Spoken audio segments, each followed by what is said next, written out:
Йо, преди да започнем с този епизод на Зад кадър с Clouds, искам да ви представя моите спонсори, или по-точно спонсорите на подкаста, а именно Uncertain. Марка за фитнес дрехи, оборудване и аксесуари, от които всеки от вас може да се възползва. Все пак, след 3 месеца е лято.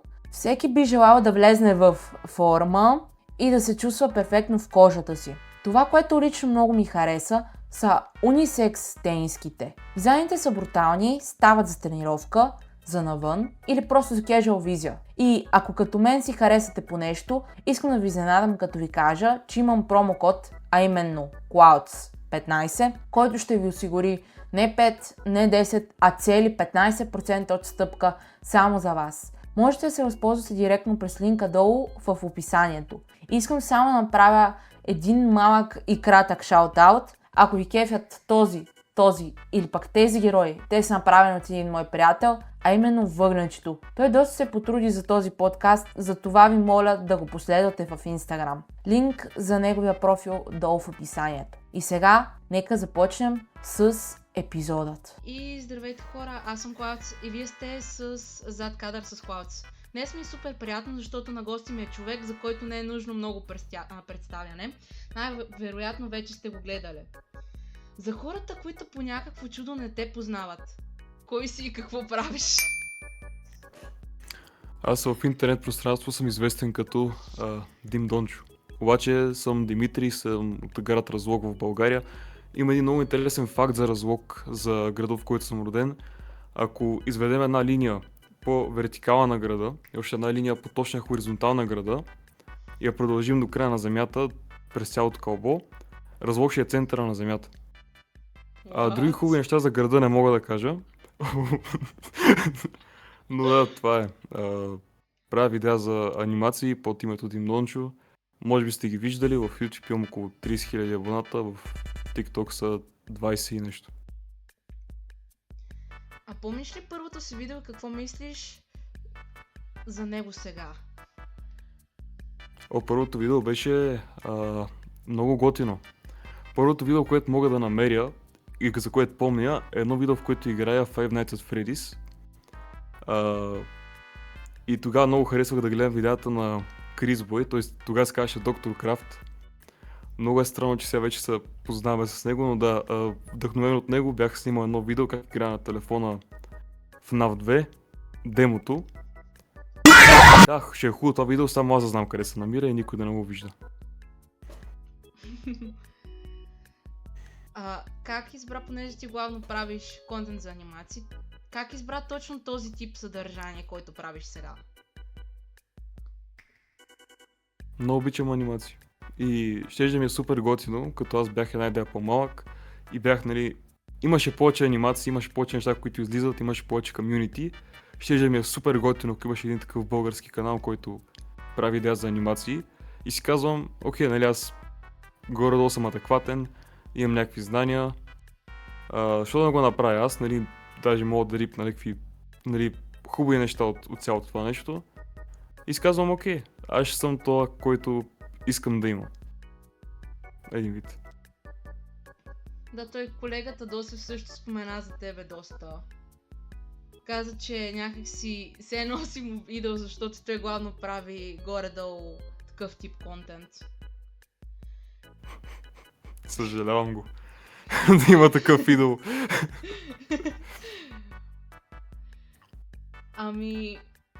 Понеже се занимаваш главно с контент, свързан с Cartoon Network, повечето видеа, които съм гледала, свързани с Гъмбъл, ако трябваше да си избереш, кой би бил за един ден? Гъмбъл или Дарвин? Гъмбъл, аз трябва да съм мейн character. Реал. Така е, да. Един много странен въпрос. Кой Cartoon Network герой би бил най-опасен, ако имаш реален YouTube канал? Кой би имал YouTube канал? Защо трябва да е опасен? В смисъл за другите, смисъл да е малко, да стане много известен, да избухне такъв тип опасен. За конкуренцията. Ном. В смисъл, всички гледат видеа с сладки живот. Ще транслейтам добре в истинския живот. Много тъпо отговор, ама да, като цяло. Иначе, по принцип, бих искал да видя YouTube канал на Робин от малки тени в готовност. Type shit. Защото Това ще бъде. Робин, да, защото нека си има забавен хумор, като си говори в монолозите в сериал. Да. Кой от най-старите сериали на Cartoon Network, където бяха златните години, ти харесва най-много до сега? Освен Гъмбъл, това го Мнението ми се е променяло доста пъти, но в момента съм горе-долу, нали, застъпил на отвъд оградата и време за приключение. Супер! Според теб децата сега ще проявят ли същата носталгия, както ние проявихме за стария Cartoon Network? Те сега гледат много повече неща. Това е нещо, което се замислих, нали, ние имахме... Аз гледах едно Нинджаго вечерта и малко, нали, си пусках телевизора през деня, като бях по-малък. И, нали, после с приятели си говорихме за тия анимации, докато сега децата, първо, че всеки гледа каквото намери в YouTube той самия и е малко като не си говорят за това. Второ, че гледат много повече неща с много по-малко качество и с много по-малко такова, нали, възможност да се говори за тях. И може би няма да са толкова носталгични, колкото сме ние, тъй като няма да има едно нещо, което всички са гледали, към което да бъдат носталгични. Ето и още един интересен въпрос, който много хора се интересуват, има доста теории. Имаш ли момент, в който наистина осъзна, че самите шеги в анимациите не са само детски, има още нещо скрито зад тях? Аз да през цялото време, нали, още като бях малък, гледах всякакви такива тълкования на разни английски ютубъри. Но в смисъл, да, постепенно, колкото повече ги ревотчвам, защото това е част от, нали, това, което се занимавам, все пак не мога да прави идея от спомени. Все повече схващам някакви неща, които като малък не съм схващал и се кефя на цялото нещо. Мислиш ли, че ако Гъмбъл беше инфлуенсър, би бил баннат в YouTube днес? И какво е щял да качва? Какво ще качва Гъмбъл? Елмор плюс какво качваше? Само най-лошите работи качваше в Елмор. Гъмбъл би бил добър тиктокаджия. Или Vine креатор. По-скоро Vine креатор. Гъмбъл щеше да се кефи да бъде нещо като нас и свеж. Да, това ще гръмне. Според теб Adventure Time или Гъмбъл остаря по-добре? Adventure Time остаря по-добре. Гъмбъл все пак се, нали, един вид, колкото се опитва да направи хумора прекалено за времето си, все пак, нали, 5 и 6 сезон особено са, нали, са шеги за годините, в които са пуснати. 7 сезон, който сега излезе, също е пълен с шеги за TikTok, за милиардери, за, нали, проблемите, които се срещаме в момента. Така че Adventure Time е просто една история, която няма нищо общо с нашия свят и е, нали, повече като вино, нали, по-добре ще отлежи. Да. Имаш ли спомен, кое беше първото сериалче, което си гледал някога по Cartoon Network?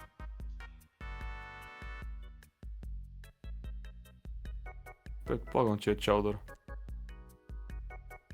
Почти съм сигурен, че е Чаудър. Не знам, трябва да е нещо от Чаудър в Afjack ерата, нали, 2009 като пускаха канала. Не, че не съм гледал на английски, гледал съм откакто пуснаха на български само. А кой от тези по-старите сериали ти липсва най-много и би искал отново да го дават? Кой ми липсва най-много? Те като цяло, нали, има някои, които завършиха, си имаха край, не ми липсват особено, въпреки че ги харесвах. Но ако трябва да избера нещо от тази ера, което искам да беше по-довършено, може би Зеленият фенер. Супер! Аз си спомням за първи път, когато го гледах, беше доста готино, обаче сега не знам как бих реагирала, защото много сме заблудени от тази носталгия. Да, не, то е малко по-нишово, но самото сериалче е супер добро, нали аз 2023-та, мисля, че заедно с Георги от Project Geek, тогава беше колаборация това видео. Говорихме за Зеления фенер и Зеления фенер пуснах си, нали, само някои епизода, колкото си рефрешна мозъка и после гледах историята като рекап. Зеления фенер е нещо, което е по-добро, отколкото го помня. В смисъл, има някои анимации, които Робот Бой, например, които като деца ни се струват много готини, докато после стават не толкова готини. А Робот Бой е... Ами, в смисъл, осъзнаваш колко са детски, колко са им семпли историите, докато Зеления фенер ти казва, нали... Да, това трябваше да го гледам малко по-късно, в смисъл. Не съм разбрал половината работи тогава. Добре, малко да преминем към YouTube сферата отново. Как YouTube те промени до сега като човек? Загубих много надежди. Кой не би? Не. Това си е адски голяма работа. Добър отговор е, смисъл, всякакви неща, всеки както иска да го разбира, но това е отговор. Някога получавал ли си критика и как си я приел? Съмнявам се да си получавал. Постоянно. TikTok коментари да отворим, примерно да видим някакви. Има критика по всякакви въпроси, но нали, факт е, че всеки от нас е отделен човек и си взима своите решения и после нали, бере плодовете на тях. Пък дали това, което... Дали всяка критика на някой я приемам като субективна, дори да не е много мила. В смисъл, дори да е чист просто хейт коментар, все пак уважавам наличието на такива. Уважавам това, че такова и все пак нали, всеки трябва да дефинира кои са му таргет хората, какви хора не би трябвало да му стигат видеята. И трябва нали, да очаква подобни реакции, защото все пак България има доста не политическо, ами културно разделение, така че нормално е да като някой прави видеа за анимации, нали, 18 годишен мъж в workforce да му се подиграят. Ако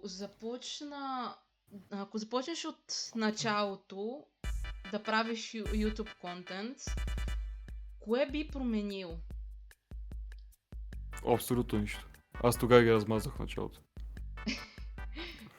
Началото бях по-мър отколкото сега. А кой е най-странният коментар, който някога си получавал?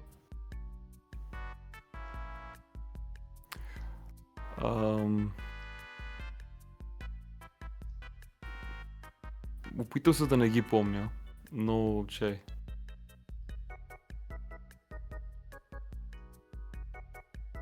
Всякакви работи, които се опитват да ме докснат и да се правят, че се познаваме, пичове. Не... Това е може би най-притеснителният коментар, който съм получавал като цяло, нали? Пичове, бъдете нормални. Не ви познавам. Най-често не искам се познаваме. Моля ви се.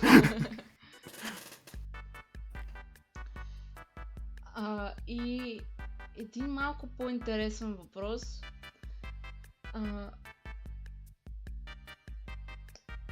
Ако след години някой пак започне да те гледа и преоткрие канала ти, какво мислиш, че той ще си помисли за теб?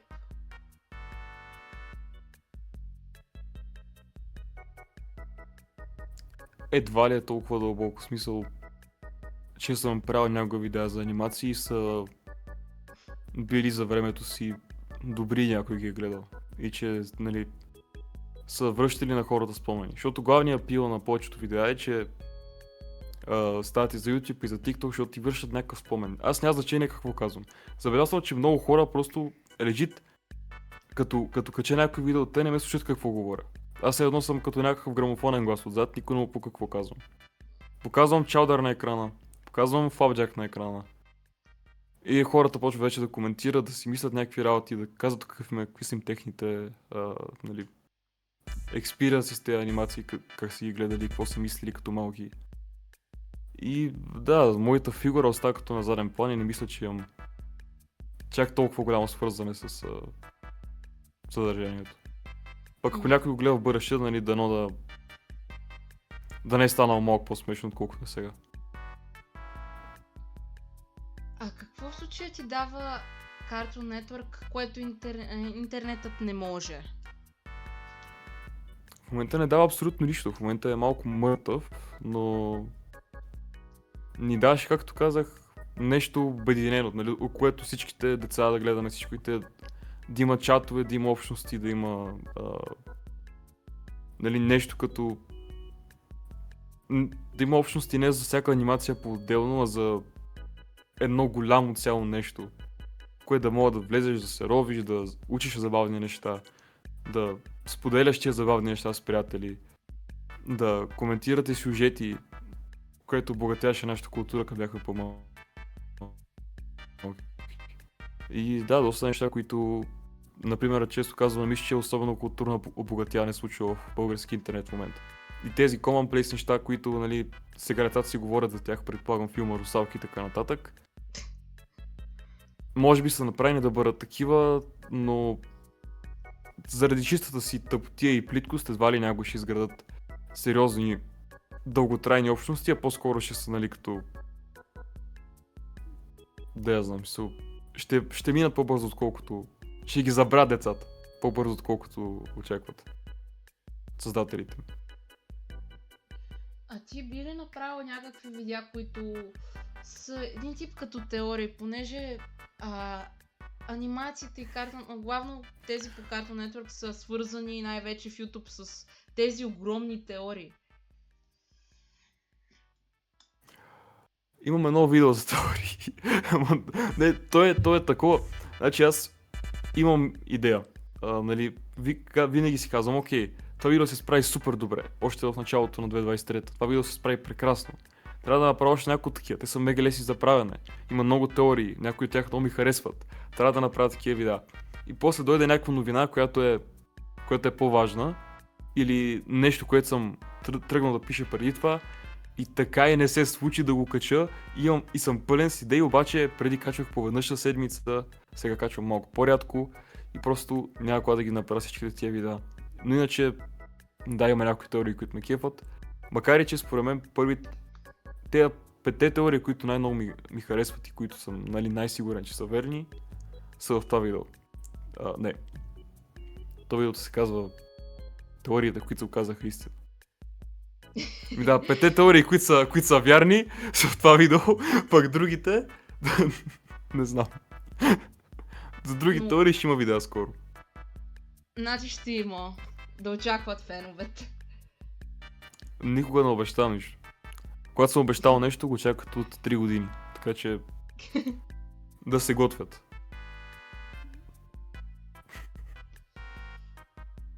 Ами, горе-долу това ми бяха пръсти. Гледах да са по-информативни и да има нещо забавно да опишеш себе си. Минаха 20 въпроса, не... И аз гледам да са кратки, защото някои хора отговарят много широко. Да, някои хора обичат да говорят, но аз наистина нямам какво да кажа, смисъл. Осъзнавам. Един финален въпрос бързичък. No. Опиши Cartoon Network с една дума. Кеф. То друго не е. Да, буквално е, да, защото какво да кажа. Добре, а имаш ли някакви цели или проекти, които със сигурност знаеш, че ще свършиш за тази година, свързано с канала, де? Целта ми в канала за 2026 малко я пазя скрита, защото ще обявя скоро извън, нали, този формат. Обаче имам цел за тази година и частта от целта, която искам да споделя всички е, че тази година видеята искам да бъдат много по-качествени от преди, тъй като, нали, чисто ми се случва, като си пусна някое мое старо видео, вече нали, малко по-израснал съм и нали, съм ги преценил нещата, да не се кефя на нещата, които са недовършен продукт. Като бях по-малък, нали, като почвах всичките неща, имах едно настроение, един майндсет, че 80% свършена работа. Мисля, по-добре да го пуснеш, без да е перфектно, защото ако гледаш нещо винаги да е перфектно, няма да го пуснеш никога да излезе наяве. И нали, гледах повече видеа да правя, да има нали, повече, да отговарям на повече фенове, да има повече идеи, но се изгуби някъде там, нали, особено като вече бърнаутвах от правене на едно и също, се загуби някъде качеството според мен. Не напълно, нали, всяка година ставаше малко по-добре, но не ставаше толкова по-добре, колкото трябва един човек да подобря за 3 години. И тази година искам това да се промени. Другата цел ще я кажа по-натам. Да, това си вече по-натам. Има ли нещо, което искаш да споделиш за себе си, за канала или като цяло? Нещо, което не сме казали. За себе си, за канала и като цяло не. Няма нещо, което искам да споделя. Може да се абонирате за канала. Искам да качвам във втория канал тази година. Това е нещо, което нали, говорих още в Face Review-а. И малко тъпо, защото не почнах, защото в Face Review-а казах съвсем скоро почвам да правя неща за втория канал. Тогава имах една идея, почнах да правя тази идея, просто отказах и за сега нали, имам някаква нова концепция и се надявам до следващите няколко месеца вече да съм почнал да качвам втория канал. Надявам се да оставим линки за него, ако това се качва в YouTube. Цяло не знам къде се намирам в момента. Но ако това се качва в YouTube, се надявам. Да, се надявам да има линки за него, защото тази година искам да кача някакви хубави видеа и там, не само Дим Дончо канала. Пък и да, смисъл, много се радвам от това, което успяхме да направим. Нали, надявам се. Хубавото нещо за цялото това нещо е, че Хубавото нещо, което излезе от това мое начинание, е, че някакси анимационната общност в България може би беше в пика си 2019 година, после в пандемията, нали, съответно продължи да е добре, защото беше пандемията. И 2023 година, когато по-сериозно започнах да правя видео от Дончо канала, тя беше малко позамряла. И много се радвам, че нали, няколко години по-късно, не само, че не е толкова замряла, но и вече като отворя YouTube има много български канали, които са като аз не кажа някаква новина за Гъмбъл, те я казват. Като аз не направя нещо за Venture Time, те го правят.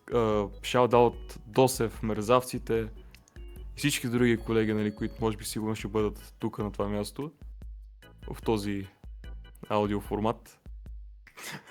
И нали, готино ми е, че вече има някаква общност в Discord сервер, има 1200 човека, обсъждат някакви работи, което е доста тъпичко, нали, защото преди беше жив канала, докато общността беше замряла. Сега общността е жива, обаче канала нали, е по-мъртв от всякога.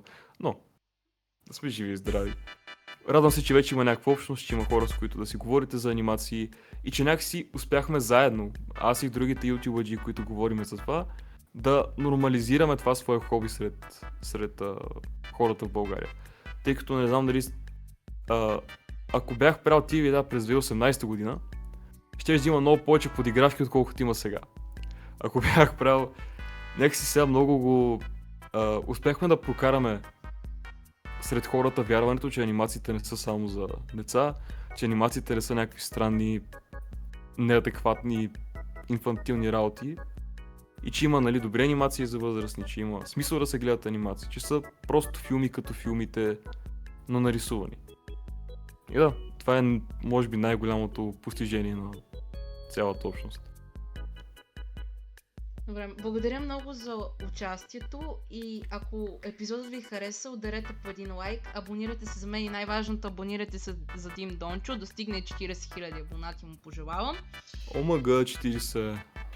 Да. До края на 2026 правим ли ги чат? Правим ли ги? Ще ги правим.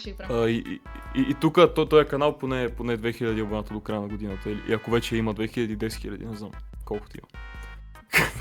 Няма познаеш колко имам. 154.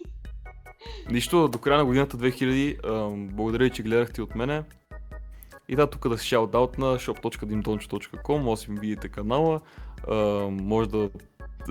Не, до тук. За мърча, нема ли да кажеш нещо? Казах shop.dimdoncho.com. Yes. Най-готиният мърч.